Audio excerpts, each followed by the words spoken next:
நம்முடைய தமிழ்நாடு வேளாண் பல்கலைக்கழகம் இதுல ஒரு 225 ஏக்கர் இருக்குது.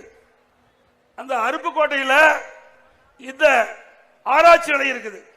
இந்த பயிர் வகைகள்லாம் இந்த வறண்ட பகுதியில் இருக்கின்ற மானாவாரி பயிர், அந்த பயிர் எப்படி இடுவது என்பது பயிற்சி கொடுப்பதற்காக அந்த வறண்ட பகுதியில் இருக்கின்ற விவசாயிகள் பயனடைய வேண்டும் என்பதற்காக அந்த ஆராய்ச்சி நிலையத்துக்காக அந்த அருப்புக்கோட்டையில் இந்த தமிழ்நாடு வேளாண் பல்கலைக்கழகத்துக்கு சொந்தமான நிலம் இருக்குது.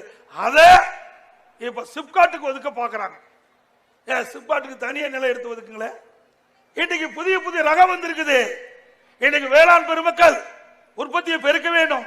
மானாவாரி, பருத்தி, கடலை, இப்படி பல பயிர்கள் உருவாக்க வேண்டும் என்று சொன்னால் அந்த பயிர்கள் ஆராய்ச்சி நிலையம் மூலமாக அதிக விளைச்சல் கொடுப்பதற்காகத்தான் அந்த நிலத்தை வச்சிருந்தாங்க.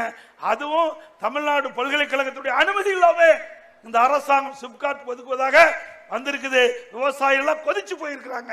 இந்த ஆராய்ச்சியாளர்கள் என்ன இடத்துல தகவலை கொடுத்தார்கள், நீ எப்படியாவது பேசி தருகின்ற.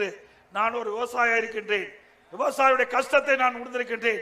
இன்னைக்கு விவசாயிகள் இரட்டிப்பு வருமானம் கிடைக்க வேண்டும் என்று சொன்னால் ஆராய்ச்சி நிலையம் மிக மிக முக்கியம். இந்த அரசாங்கத்தில் எதுவுமே தெரியாத ஒரு முதலமைச்சர்